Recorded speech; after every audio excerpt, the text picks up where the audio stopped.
بسم اللہ الرحمن الرحیم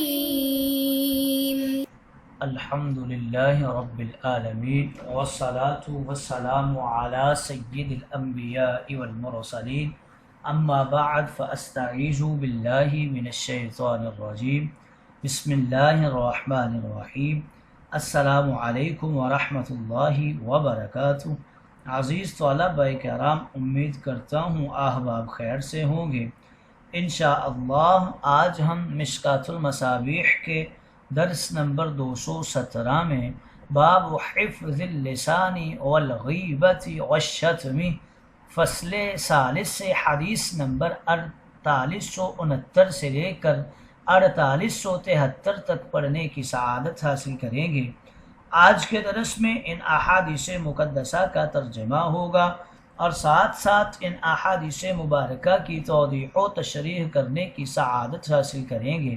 تو آئیے طلبہ کرام بلا تاخیر بڑھتے ہیں اپنے آج کے درس کی طرف۔ بسم اللہ الرحمن الرحیم۔ حضرت اسلم رضی اللہ تعالی عنہ راوی ہیں، وعن اسلم قال ان عمر دخل يوما على ابي بكر الصديق وهو يجبز لسانه فقال عمر ما غفر الله لك؟ فقال له ابو بكر ان هذا اوردني الموارد، رواہ مالک۔ حضرت اسلم رضی اللہ تعالی عنہ کہتے ہیں کہ ایک دن سیدنا عمر فاروق امیر المؤمنین حضرت ابو بکر صدیق کی خدمت میں حاضر ہوئے تو دیکھا حضرت ابو بکر صدیق اپنی زبان کو کھینچ رہے ہیں۔ حضرت عمر نے یہ دیکھ کر کہا، ٹھہریے، ایسا نہ کیجیے، اللہ تعالیٰ آپ کی مغفرت فرمائے۔ حضرت ابو بکر نے فرمایا، یہ زبان اسی سزا کی مستوجب ہے کیونکہ اس نے مجھے ہلاکت کی جگہوں میں ڈالا ہے۔ یہ مالک کی روایت ہے۔ گویا زبان کی ہلاکت خیزی اور تاجدار صداقت کے خوف کو یہاں پر ذکر کیا گیا ہے۔ اگلی حدیث مقدسہ کی طرف بڑھتے ہیں۔ حضرت عبادہ بن صامت رضی اللہ تعالی عنہ راوی ہیں، وعن عبادة بن الصامت ان النبی صلی اللہ علیہ وسلم قال اضمنوا لی ستا من انفسکم اضمن لکم الجنہ، اصدقوا اذا حدثتم، اوفوا اذا وعدتم، وادوا اذا اؤتمنتم، واحفظوا فروجکم، وغضوا ابصارکم، وکفوا ایدیکم۔ حضرت عبادہ بن صامت رضی اللہ تعالی عنہ راوی ہیں، کہتے ہیں کہ بے شک نبی کریم رؤوف الرحیم تاجدار انبیاء رسول مہرباں حبیب مقدس نے ارشاد فرمایا، تم لوگ اپنے بارے میں مجھے 6 چیزوں کی ضمانت دو، یعنی 6 باتوں پر عمل کرنے کا عہد کر لو، میں نجات پائے ہوئے اور صالحین کے ساتھ تمہارے جنت میں جانے کا ضامن بن جاتا ہوں۔ پہلی بات، جب بھی بولو سچ بولو، وعدہ کرو تو پورا کرو، تمہارے پاس امانتیں رکھی جائیں تو ان امانتوں کو ادا کرو، اپنی شرمگاہ کی حفاظت کرو یعنی حرام کاری سے بچو، اپنی نگاہ کو محفوظ رکھو یعنی اس چیز کی طرف نظر اٹھانے سے پرہیز کرو جس کو دیکھنا جائز نہیں ہے، اور چھٹی چیز جو تاجدار انبیاء نے بیان فرمائی کہ اپنے ہاتھوں کو قابو میں رکھو، یعنی اپنے ہاتھوں کو ناحق مارنے اور حرام و مکروہ چیزوں کو پکڑنے سے باز رکھو، یا یہ کہ اپنے آپ کو ظلم و تعدی کرنے سے باز رکھو۔ گویا 6 خصلتیں جنت کی ضامن ہیں۔ اس حدیث مقدسہ میں تاجدار انبیاء نے اس بات کی طرف اشارہ فرمایا ہے۔ اگلی حدیث مقدسہ کی طرف بڑھتے ہیں۔ حضرت عبد الرحمن بن غنم رضی اللہ تعالی عنہ راوی ہیں، وعن عبد الرحمن بن غنم واسماء بنت یزید ان النبی صلی اللہ علیہ وسلم قال خیار عباد اللہ الذین اذا رؤوا ذکر اللہ وشرار عباد اللہ المشاؤون بالنمیمہ المفرقون بین الاحبہ الباغون البراء العانات، رواہما احمد والبیہقی فی شعاب الایمان۔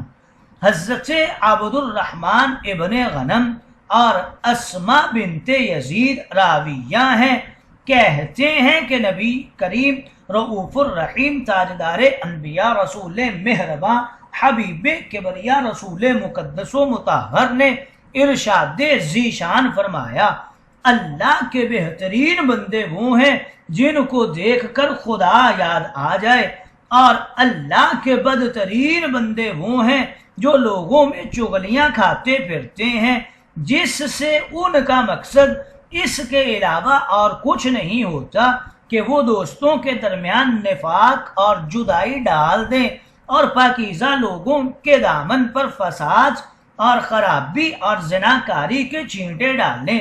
یعنی خدا کے جو نیک بندے فتنہ و فساد، گناہ و معصیت اور کسی بھی عیب سے پاک اور منزہ ہوتے ہیں، ان پر فتنہ، فساد اور گناہ و معصیت جیسے زناکاری وغیرہ کا بہتان لگاتے ہیں اور اس طرح ان کو ہلاکت و مشقت اور دشواریوں میں مبتلا کرتے ہیں۔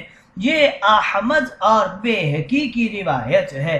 رؤو یعنی اللہ والے تو ہوتے ہی وہی ہیں کہ جن کے دیکھنے سے خدا یاد آ جاتا ہے، جن کے خوبصورت، چمکدار، نورانی اور معصوم چہرے ہوتے ہیں، جن پر عبادت کی نشانی ہر کس و ناکس کو نظر آتی ہے۔ الباغون یہ باغی کی جمع ہے، طلب کرنے والے کو کہتے ہیں۔ اس کا پہلا مفعول البرا ہے اور دوسرا العناتا ہے۔ البرا یہ با کے فتح کے ساتھ بری ان کے معنی میں مصدر ہے، اور اگر با پر ضمہ ہو تو بری کی جمع ہے، جو گناہ بری الذمہ اور پاک دامن پاکیزہ آدمی کو کہتے ہیں۔ العنت فساد و فتنہ اور مصیبت و مشقت کے معنی میں ہے، یعنی بے گناہ لوگوں پر بہتان باندھنا، ان کو فساد اور آزمائشوں اور مشقتوں میں ڈالنا اور ان کو تنگ کرنا، یہ بدترین لوگوں کی نشانی ہوا کرتی ہے۔ اگلی حدیث مقدسہ کی طرف بڑھتے ہیں۔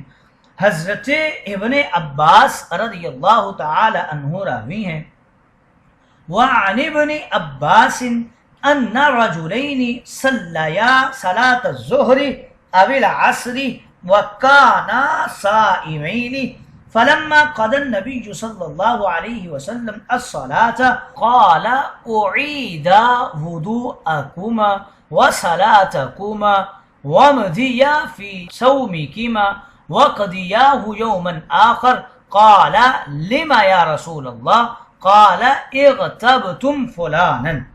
حضرت ابن عباس رضی اللہ تعالی عنہ راوی ہیں، کہتے ہیں کہ ایک دن دو آدمیوں نے جو روزہ دار تھے نبی کریم کے پیچھے ظہر یا عصر کی نماز پڑھی۔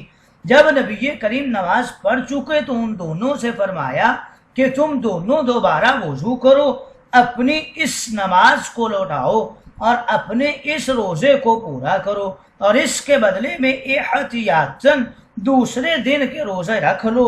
ان دونوں نے یہ سن کر عرض کیا، یا رسول اللہ ایسا کیوں ہے؟